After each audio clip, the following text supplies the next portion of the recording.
Good evening. My name is Marina Stilianu, and I am a student project manager at the Clark Forum for Contemporary Issues at Dickinson College. Before we begin, I would like to take a moment to acknowledge that Dickinson College is on the unceded lands of the Susquehannock Nation. We acknowledge the many Indigenous peoples that lived on these lands, as well as the thousands of Indigenous children forced into the Carlisle Indian Industrial School as part of a federal cultural eradication effort. On behalf of the Clark Forum, the Office of LGBTQ Services, and the Women's and Gender Resource Center, I would like to welcome you to tonight's event, the keynote lecture for Dickinson's first annual Pride Week, Healing and Wholeness in Coming Out. Social expectations rule over our daily lives, guiding our behaviors and interactions. One of the greatest social expectations is gender, and its identification and performance. The intensity of this pressure often causes trauma to people whose relationship with gender exists outside of social norms. Coming out means facing potential rejection from family and friends, and enduring discrimination from strangers, employers, medical professionals, and others. Transgender, non-binary, gender fluid, and other gender non-conforming identities are marginalized, and the pervasive nature of our current binary construction of gender continues to harm this community. However, members of this community, as well as activists and allies, continue to fight against this discrimination. The battles for equal rights and protections have also resulted in a social conversation, one that broadly questions the construction of gender in our society. As this conversation evolves, we can hopefully look forward to a time of greater social understanding. While the process of coming out can be difficult and laced with trauma and struggles, the experience of self-acceptance and honesty is cathartic and healing. This is why I believe this event is so important. So often, when we discuss coming out and trans and gender nonconforming identities, we focus on the rejection and the discrimination individuals face. But despite the bias and fear, there is also wholeness and healing in the process of self-acceptance. The conversation of coming out can be reframed into a positive process that sets people on a path of empathy towards themselves and others. Emily Newberry and her work encapsulates this journey. She has a passion for justice and shares this passion in both her work as a poet and in her activism. In 1963, she participated in the March on Washington, fighting for racial justice and equality. Additionally, Emily spoke out on social and political issues in the machine shops she worked in, advocating for workers' rights, and spoke out against the violence of the Vietnam War. After attending graduate school, she worked as a mediator, facilitator, and organizational development consultant. After coming out as a transgender woman in 2007 and 2008, Emily faced professional discrimination and had to find a way back into the professional world. Since then, she has fought to end discrimination against transgender individuals, using poetry performance and her writing as a medium for activism. Her first book, Butterfly a Rose, published in 2010, encapsulates her journey and transition into self-acceptance. During this time, Emily worked to convince the Centers for Medicare and Medicaid Services to stop denying payment for gender-confirming surgery. She now advocates for patients to improve healthcare delivery. Emily's latest book, Turning Inside Out, reflects on her life path and its lessons and welcomes readers into a conversation on how to enact positive change. Her work reflects on how to achieve healing and wholeness in the face of unkindness and harm. Emily has today returned here to her alma mater to invite us to join this positive conversation. There will be a question and answer session immediately following the program, so please hold all questions until that time. The Clark Forum welcomes differences of opinion expressed politely, thoughtfully, and succinctly. Disruptive behavior or harassment of the speaker, members of the Dickinson community, or audience members will not be tolerated. As a show of respect for our speaker and everyone in attendance, please stand till the end of the program, including the question and answer session. At this time, I ask you to please silence all cell phones and other electronic devices. In the event of an emergency, please know that handicap-accessible exits are located on the west side of the building. And now, please join me in welcoming our guest, Emily Newberry.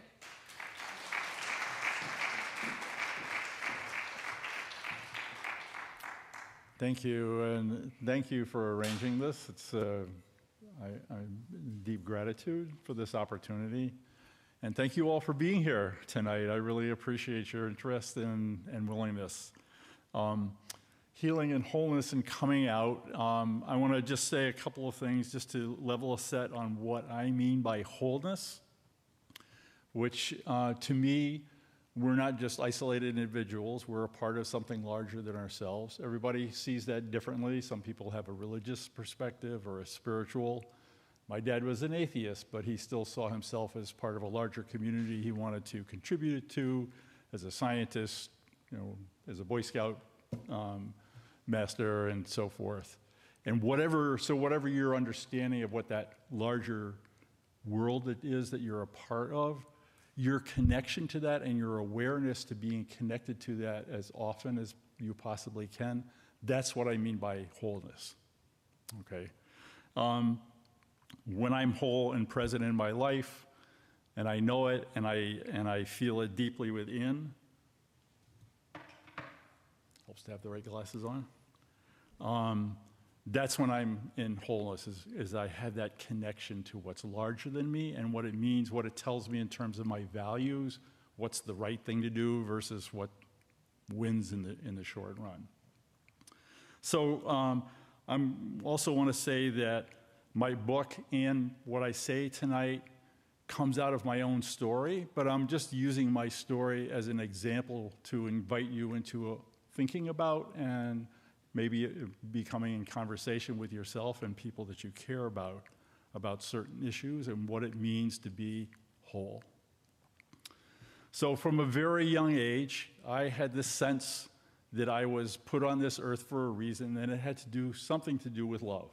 I didn't have some big idea about it. It was just like an inner sense that I had. And my sense of wholeness, of being a part of something bigger, has changed many times over the decades. I'm 77 years old right now, so many times it has changed.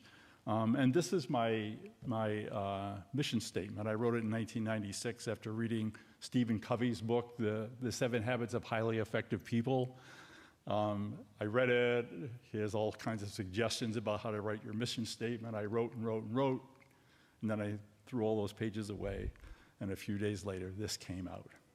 So out from the center of Spirit's infinite sphere, finding the love in smile or tear, the changer is changing. The future is here. I wrote it. I've never had any need to change it. I would never change it. I love it. And it expresses a lot about me and about how I feel. I'm not asking you to adopt it or believe in it, just so you have the context, full context of where I'm coming when I talk about wholeness and the connection to what I see as what's larger than me. So there are things in life, I believe, that tend to take us away from that sense of connection. I think we are all connected. It's not something that you think up. You're born, you're intimately connected to whoever gave you birth in that process. You're intimately connected with whoever that human being is, the eyes you first look into as a baby, to the family, to whatever community you were close to. We're all intimately connected to things that are larger than ourselves. Again, we all have different ideas about what that means, but you don't have to think up that you're connected. I believe you all always are, and we just have different ideas and senses of what that larger thing is that we're connected to. And all these challenges I faced started when I was a little baby. So my birth mother was not able to be present with my sister and I. She suffered from depression all her life. My dad divorced her because he thought she was neglecting us.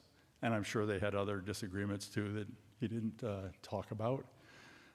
He was working in a munitions factory during World War II. He met my stepmother there, married her, and then got hired at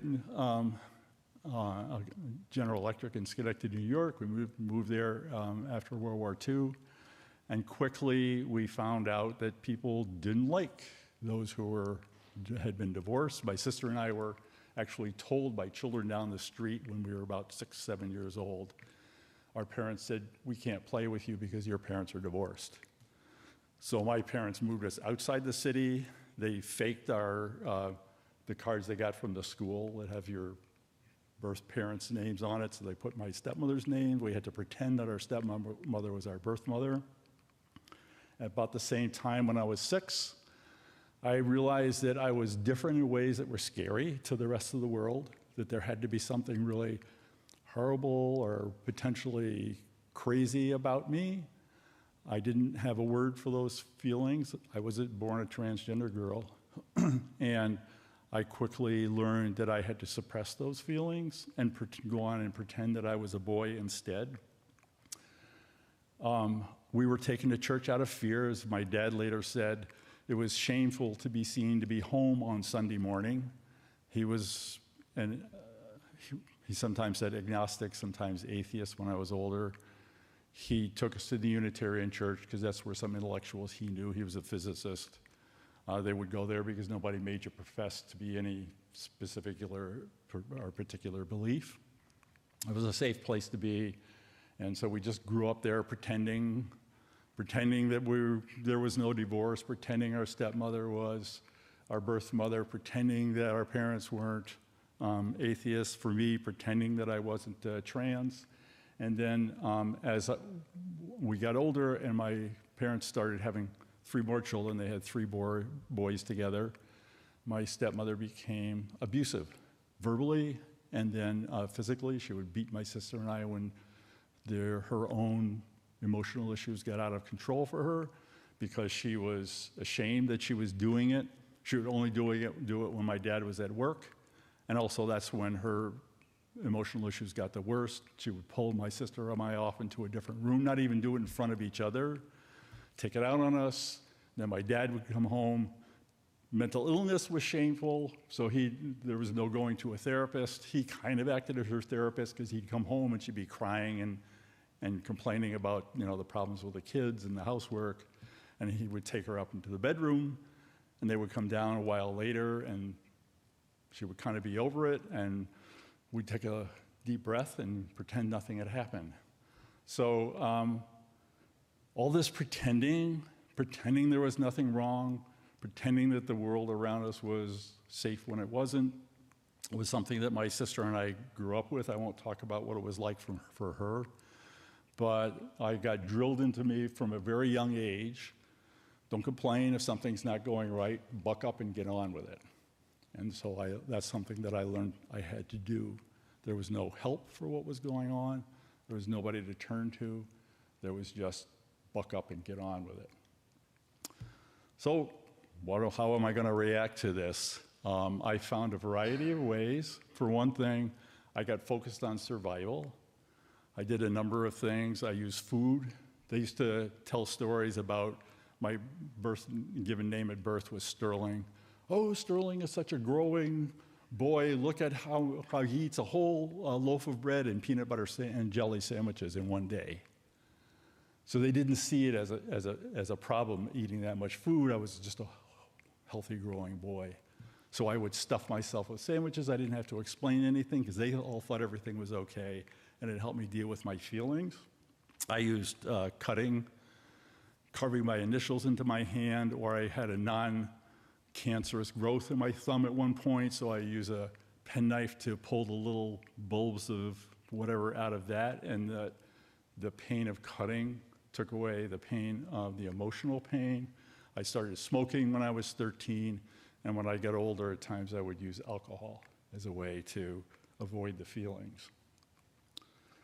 I tried to be nice. My dad was actually what you could easily describe as a typical Midwestern gentleman of the 30s and 40s. He always tried to be nice to people, and he grew up with some prejudices from the time he was born in 1915, so why wouldn't he have prejudices?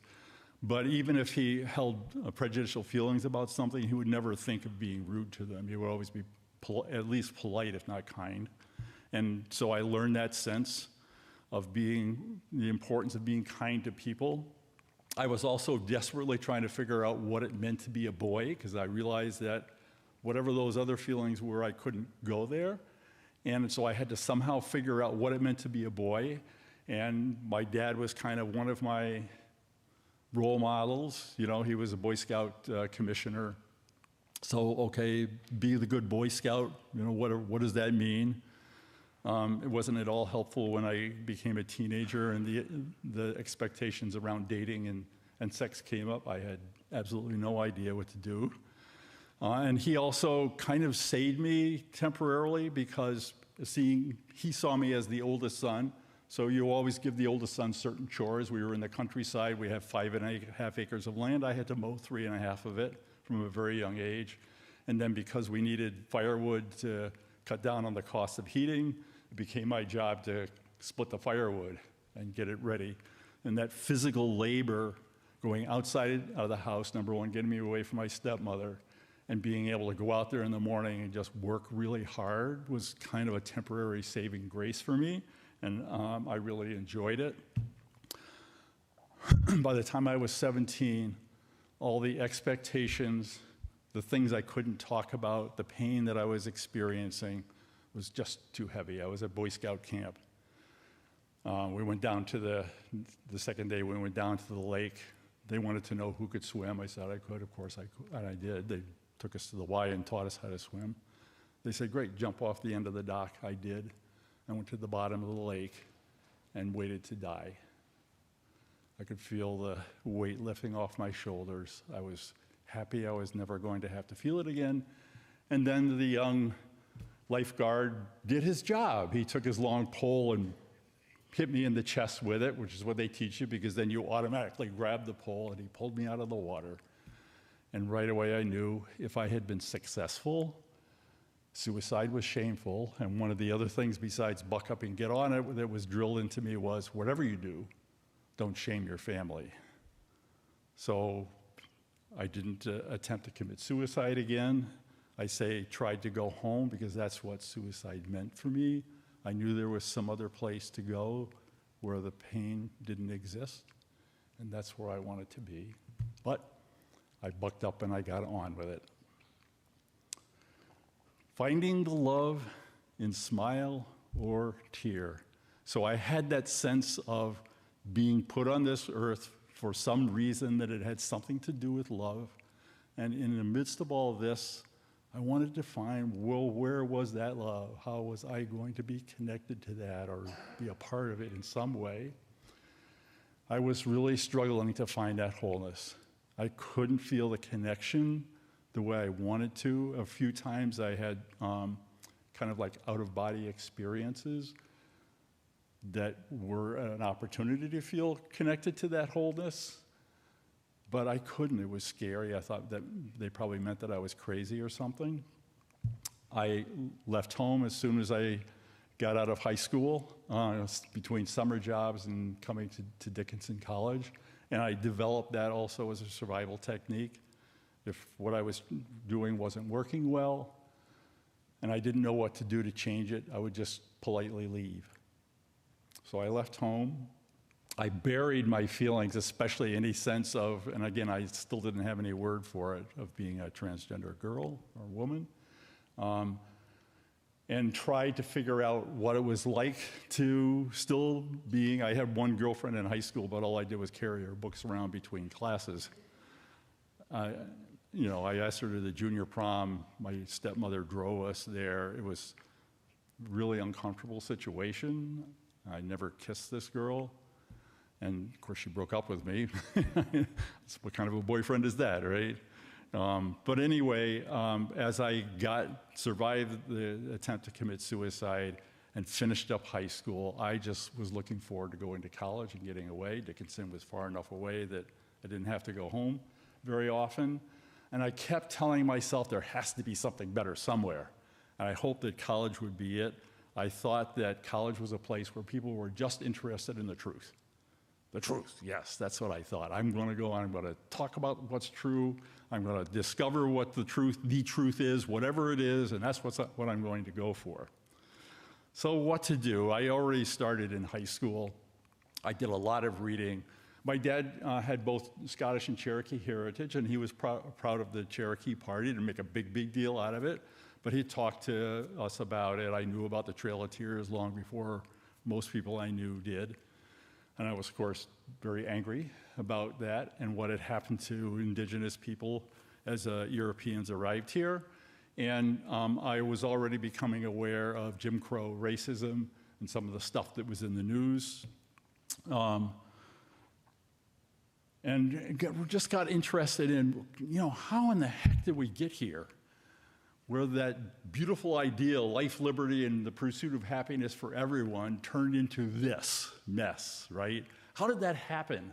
And what's the theory about why it happened? And how do you make it better? I was really interested in theories. I turned to ideas for salvation, you would say, because I couldn't go there to the feeling place, because going there to the feeling place, not only did I not have any help with it, but it threatened to uncover, even for me, those scary feelings of being trans. I became politically active. When I was at Dickinson, the summer after my freshman year, I did summer jobs because I needed the money to help me get through school. And I'd heard about the March on Washington, and I knew I needed to be there, so I left my summer job early. My sister was going to American University in Washington, D.C., so I had a couch to sleep on the night before.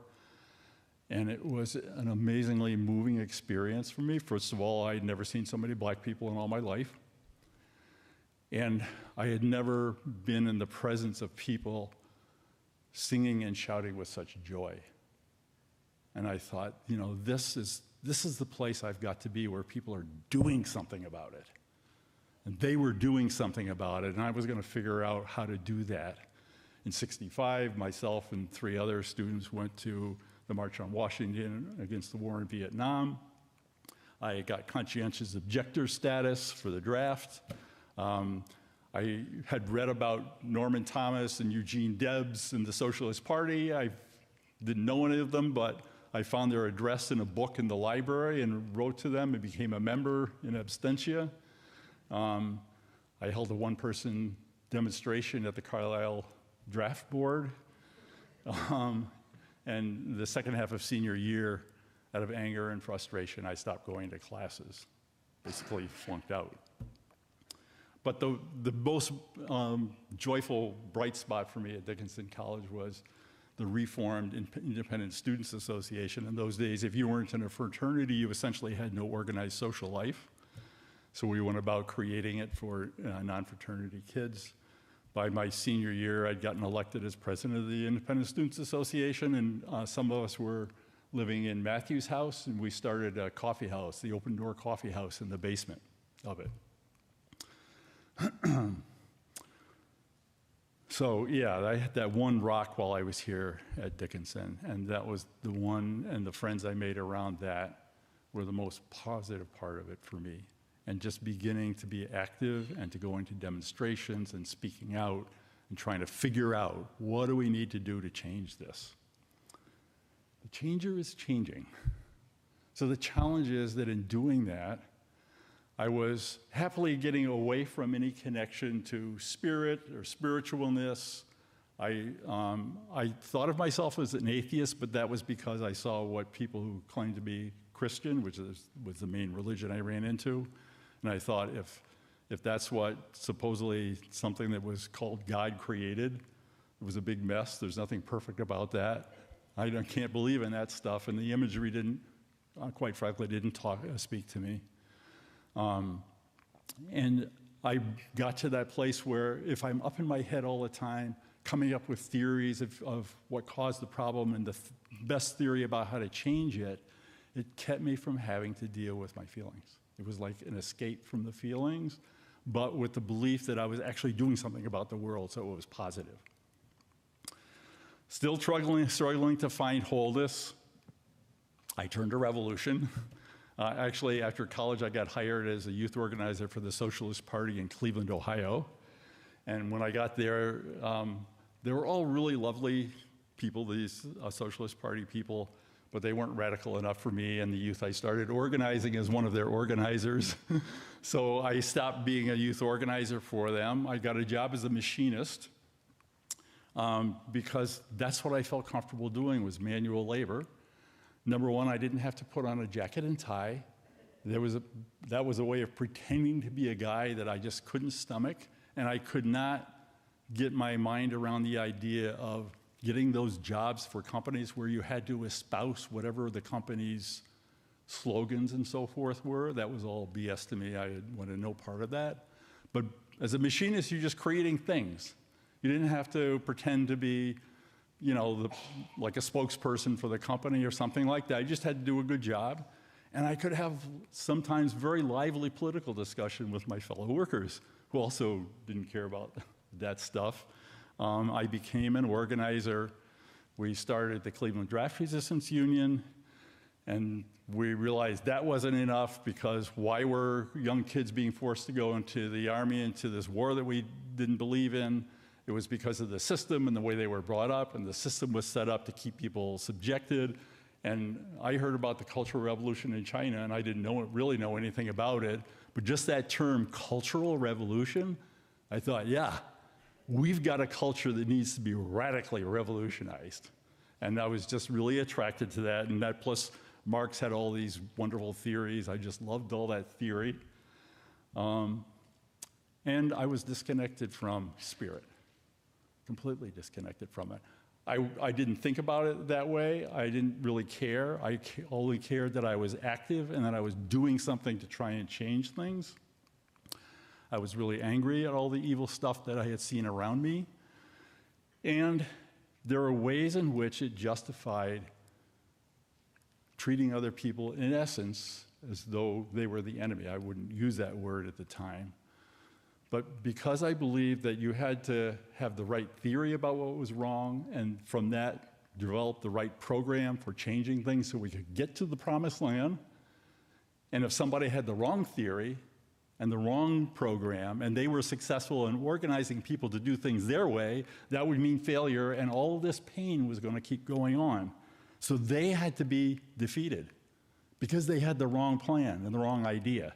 And it wasn't just me or the people I was around. It was very common in the mass movements in the 60s that people would treat other people in the movement essentially as the enemy to be defeated. There was a lot of anger to that, but it was kind of understandable because there was a lot of pain in the world.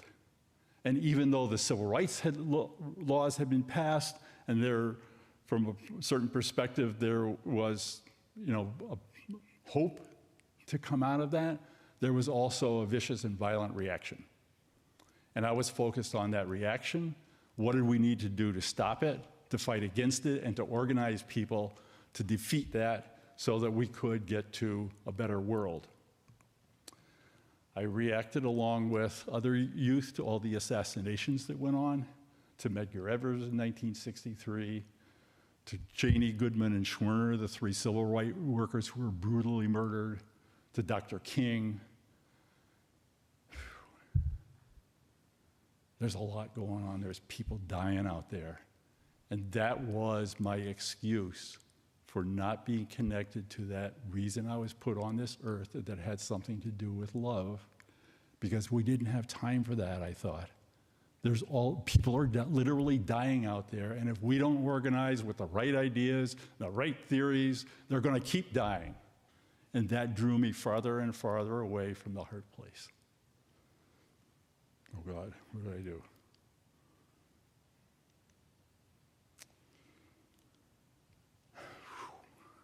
That meant that I was putting myself under increasing pressure to have the answer. Because if nobody else had the right answer, what was I yelling about if I didn't have the right answer? And that pressure, along with the pain that came from hiding as a transgender girl and not dealing with the trauma I had experienced as a child, I crashed emotionally and spiritually in 1973. I literally couldn't do anything but eat, sleep, and work for 1.5 years. I was a machinist. I was working swing shifts, so there's a lot fewer people that you have to deal with, especially management.